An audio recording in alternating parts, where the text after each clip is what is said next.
So yun guys, re-review natin 'tong Supremo kung talagang malinaw ba siya. Kakabili ko lang pala ng memory card. 'Pag bumili kayo ng memory card guys, yung speed, ayaw tanggapin yung mga pipitsuging memory card kahit mataas na storage.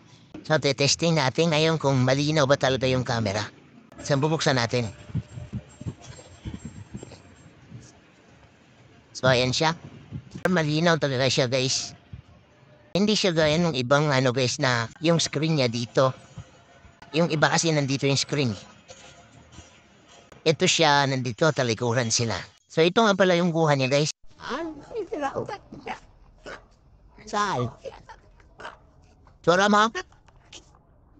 Shadow.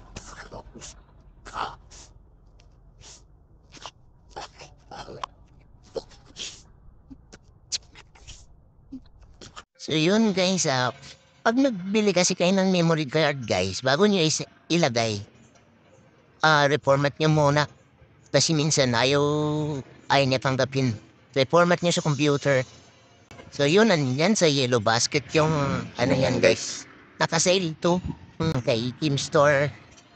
Click na lang yung link ni Kim Store dyan sa baba.